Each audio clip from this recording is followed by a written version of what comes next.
Here's how to solve 2D projectile motion problems in physics. So in this example, we have a ball being launched at an angle from the top of a building, and we're asked to figure out how far the ball lands from the base of the building. Now I know there are a lot of numbers in this problem, but here's a general strat to make it easy. Anytime you have an object moving in both the up, down, and the left, right direction, the key is to write out the kinematics equations separately for each direction. Then you solve for the time t in one direction and plug it into the same t into the other one. In this case, we're looking for the distance the ball travels in the x direction, which will be related to the time it takes for the ball to fall in the y direction, from the top of the building to the ground. Now choosing which kinematics equation to solve with, we're going to use this second one, because in this problem, we're not given, nor are we asked to find the final velocity. The next step is to write out our kinematics equations in each direction. Now when writing these out, you'll notice that there are two initial velocities, one for the x direction and one for the y direction. However, in this question, we are given only one value for the initial velocity, 20 meters per second, but this is a velocity that points in both the x and y direction. The trick here is to break up the initial velocity into separate x and y components by making a right triangle and using trig functions.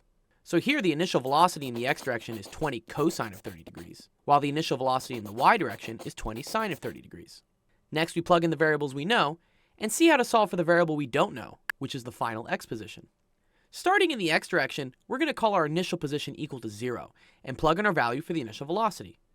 Looking at the acceleration in the x direction, this is also going to be 0, because there are no forces acting on the ball in the x direction, and by F equals ma, if the net force is 0, so is the acceleration. Now looking in the y direction, we know our final y is when the ball hits the ground, and is equal to 0, while the initial y is at the top of the building when y is equal to 40. Again, we plug in our initial velocity, but looking at the acceleration, we are now going to use negative 9.8 meters per second squared.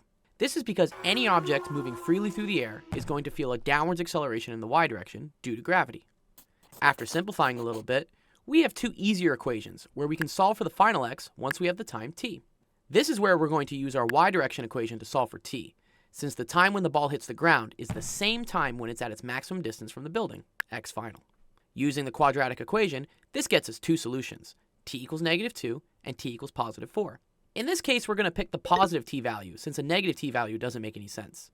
I guess unless you have a time machine. The last step is to plug in t equals 4 to our x direction equation, which gives us a final distance of 69.3 meters. And there you have it. That's how to solve 2D projectile motion problems in physics. Nice!